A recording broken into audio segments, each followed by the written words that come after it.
Hey, peace.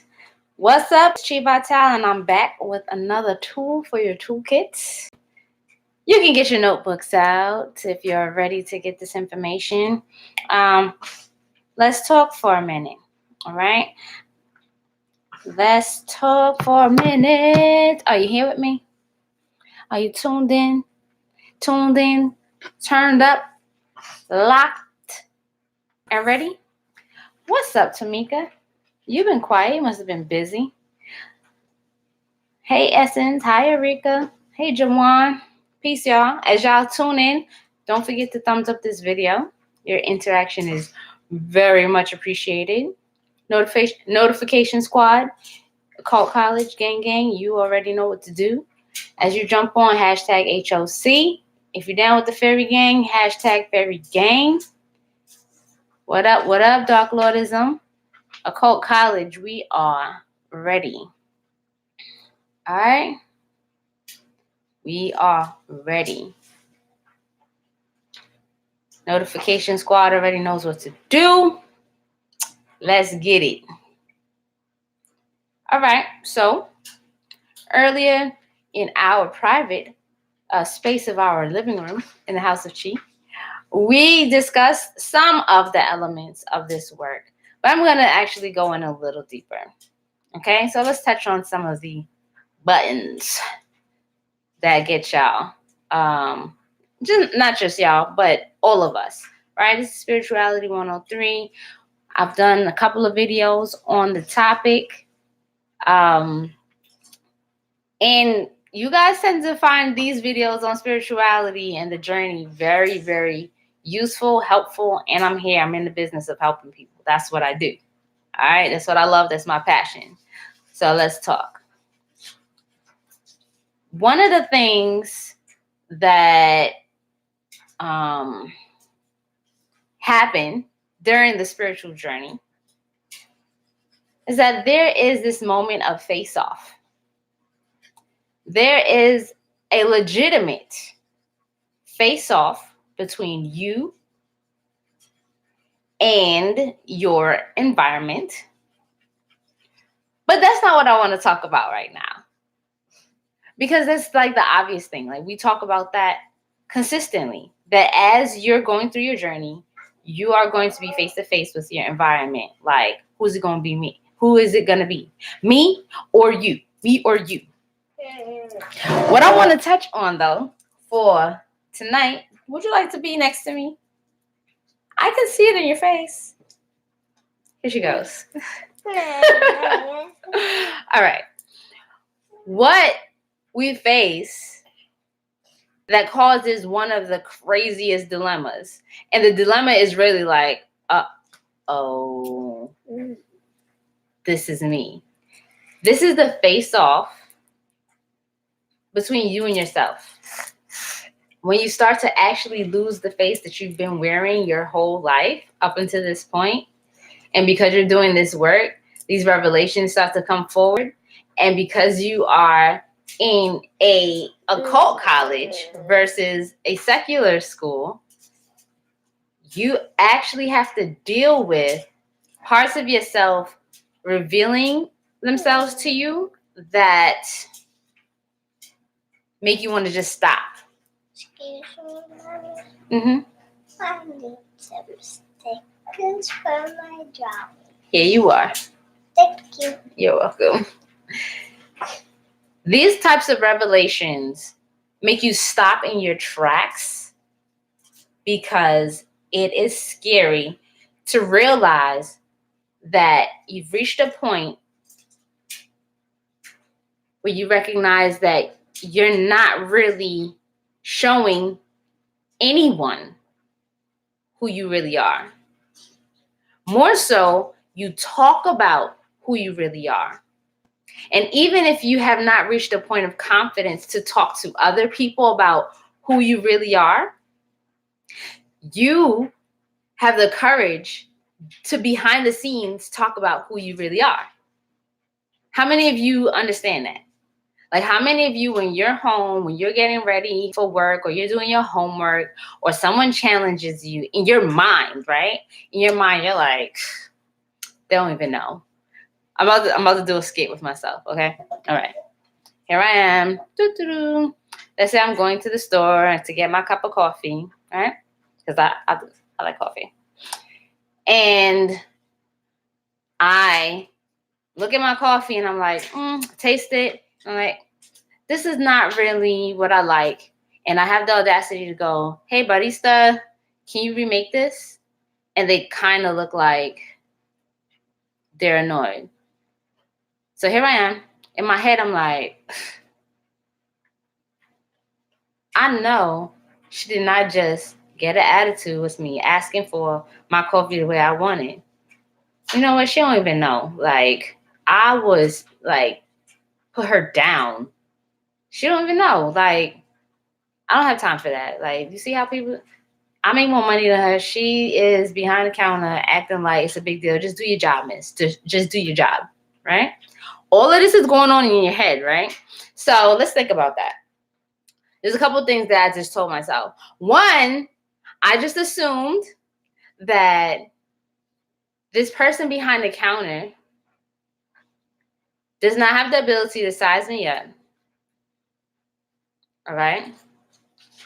And I assumed that if they were to pop off, that I could lay them down. And underneath that, I assumed that all of this is going on in their minds, like because they looked up or whatever the case may be. But there's all these triggers happening that cause me to remind myself of how dope I am in the moment. But really, all of these things I'm talking about, I'm like super powerful, like I'm bigger, I'm better, I'm above this, and all of that. I'm telling myself this, but I'm not really acting it out, am I? Because the simple fact that I'm even assuming the worst case scenario in a small interaction will tell me that I have not stepped into this bigger space quite yet. There's something that is coming to the surface that reminds me that I still walk in the space of scarcity. I still walk in a space where I'm disempowered because I don't accept that I have the power to create a friendly environment. I don't accept the power that if I am so loving and so powerful, when I step into a space and someone seems irritated, that I could actually offer them a smile, tell them, wow, thanks so much for this, change my tone a little bit, or even not even pay attention to the person looked up and now I've created this whole, like, we've got beef over the counter. Like, that's not really you stepping into your power. So then you go and do these mantras, right? You go do these mantras. And for some reason, that interaction pops into your mind. And you're like, dog, like, mother just talked about this thing earlier. And somebody kind of irritated me. And rather than my mind switching to how can I change this energy quickly, I settled back into reminding myself quietly about how much progress I've made and how much this person doesn't know about me. But I didn't actually show the person how much I've grown, because to do so would mean that you have to own that. So let me give you a skit where I'm going to own that I'm so dope and amazing, right? So I go back into the store. I wish I had a coffee cup. I don't. Anyways, all right? I go into the store. I get my coffee and I'm like, not really the way I like it. All right? I go back. Peace, sis. Can you make this over? I'd like a little more caramel drizzle. And she's like, take the cup, right? She takes it. I'm like, cool. That don't even trigger me, right? So she makes it over. Yo, guess what's going to happen? When I get it, I'm going to sip it. If it's right, I'm going to be like, yo, good looks. Thank you. Plus, I might even have $1. I don't really walk around with cash, but I might have $1 in my pocket. I'm going to put the $1 down. Like, thanks so much. Yo, have an awesome day. That's it. You know what I did? I showed that I'm in power. I showed that I have the power to switch the situation around. When I do that, the person is inclined to respond more positively about redoing something for me. Let's say I get it back and it's still not all the way quite right. Guess what I'm going to do? I'm still going to be like, oh, thank you so much. Now I can get my day started. You already know this is the most important drink of the day. All right, have a great day. You see what I'm saying? Because ultimately, this drink is not that important on some real-ish. It's not that important. My interaction with the person, when I take control of the situation, is going to be how I want it to be.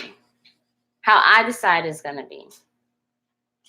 And like a lot of times people get confused with that. They're like, but that's not the reality.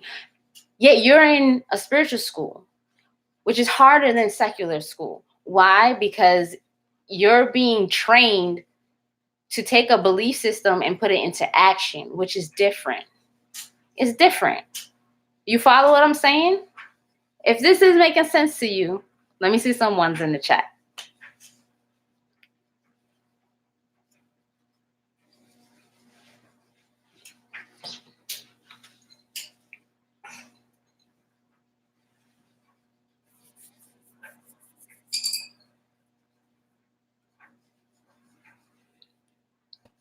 All right. So the thing about it is, why is the face-off so freaking nerve-wracking when it's happening behind closed doors between you and your mirror and you staring at your yantras and you're sitting there with your beads? Or after, like, I think we ultimately feel, because I feel this way too, right? After I've hit like a really high number, especially after I've hit a really high number for the first time, I'm like, wow, I was really tired and I pushed through that.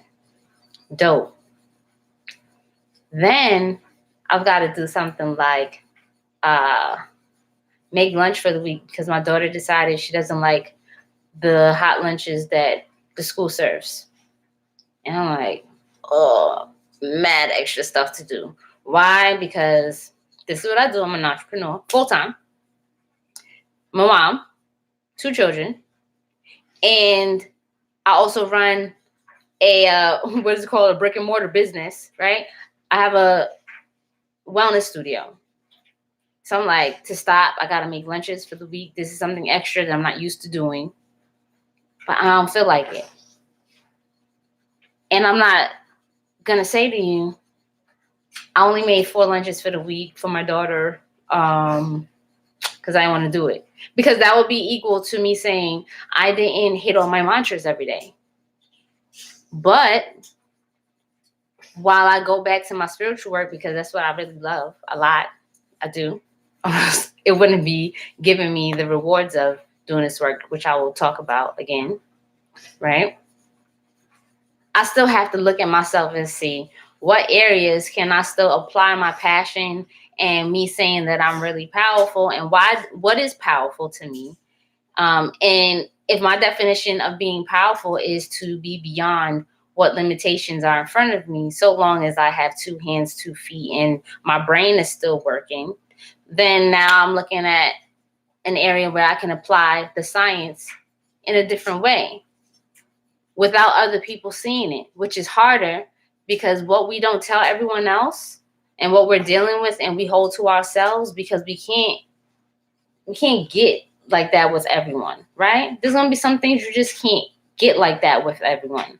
But while you're behind the scenes, that little bit of feeling like I'm not really hitting the mark can start to make you feel like you can't hit the mark anywhere else. And that's a lie. That's a lie. That lie is what gets you stuck in the mud. Write that down. Believing that you're inadequate in one area does not mean that you're inadequate in any other area. Keep your focus on the task that is challenging you. It's giving you an opportunity for growth. Write that down. A challenge is an opportunity for growth. So when you feel stuck in one area, face that one area. Face that one area and attack that one thing. Just one. We do a lot. Just the one thing. So for you, it's like drawing the mantras really kicks your butt. Then focus on that. Okay? Yes. I don't know what word.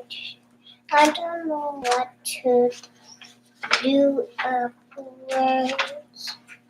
With the words, I can help you with that when I finish talking to the classroom right now. I can do some words. All right, then write the words that you know. Pardon the interruption, that was a little commercial of parenting. Because children are children. Anyways, all right. So you're doing a lot of work. And you're volunteering your time to do this work. And I think that it's important for you to understand why you're doing it. Okay? Why you're doing it is so personal that it wouldn't be suffice for me to say why I'm doing this. Why am I giving you homework? I mean, it could be anything. Like it all depends on what you think. I could just like to punish people because who wants to do homework? That's not the case. But still, why you're doing it is important. Okay. What I will share with you is that one of the goals that myself and Terrain have for you all, and what we see for you all as an entire group and as a community, is to be able to travel the world with you guys, and you be able to have such a strong discipline in your personal growth spiritually that you will be able to go anywhere in the world and hold your own. Both knowing how to behave appropriately and how to keep up when people are sharing with you gifts of their culture. That is one of our whys. Why are we going so hard to give you guys information that otherwise, if you didn't belong to an ashram, if you didn't belong to the synagogue, if you didn't belong to the mosque, if you didn't belong to the church, if you didn't belong to the secret society, how else would you get this information? How else would you be held accountable if not for House of Chi and Dark Lordism, which we decided to create as a cult college for those of you who are really dedicated to that next level. And that's just the first part. All right? That is just the first part. And it's important that you all understand, for those of you who have not traveled yet very much, that a lot of the rest of the world is pretty damn tight when it comes to spirituality. One is because there's not as much variation. So there's more support and larger numbers of people doing the same thing. Versus where here in the West, we have so many options that only when you go to certain neighborhoods will you see the power of a harmonious and under one God type of vibration going on. And you can see the benefits of that because the same people speak the same languages, eat the same kinds of foods, live the same way. And so there's a certain level of comfort. Right? And so with this exposure that you're getting, it's going to be difficult. It's going to be more difficult than going to college because it's not just open up one book for one subject and it's a black and white answer. A lot of the information that we're going through is asking you to dig so damn deep inside of yourselves that the answer may be different, and you have to have enough confidence in knowing that the answer that you come to is accurate and on point for you. You understand? So I want you to stay encouraged with your work and know that you're doing something absolutely innovative, is unique in itself, is powerful, And the energy that it takes to go on this type of journey is a sacrifice. This is the price of power. Everyone wants power in some shape or form. I don't know too many people. I don't know any people personally, but I have not come across any people, and I don't want to speak in absolutes because, people like to surprise me. I don't know anyone that wants to not have any power and just be a slave. Like, I just want to be a puppet. Like, just put your hand in my ass and, pardon me, in my butt and make me talk, make me do whatever it is I want to do. No, because then you don't really want anything. You just are. It's just a body. So there it is. Stay encouraged that you have what it takes and that this is really just the price of power. That's all I wanted to share with you all. Because as you study, you'll find that there's more gifts if you study more deeply what you've chosen to do as far as spirituality is concerned. Make sense? I know I just be chatting, talking your heads off. But y'all follow?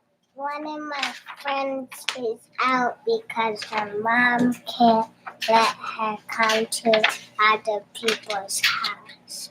Okay, I Or understand. sleepovers or anything. I understand. Her name is Janine. Okay. But only my other friends, Dina, Okay. Allison. Can I finish? We're live right now. London. Everyone's listening to your business. Becky. You want to say hi, gang? Hi, gang. All right. So I'm about to head over to Occult College because I'd like to share with you something that you paid for. So make sure you like this video. Thumbs up, please. Don't forget to subscribe, wherever the button might be. Right here. And I'll talk to you all in the Occult College. All right. Peace, love, and bliss, my darlings. Thank you for being here.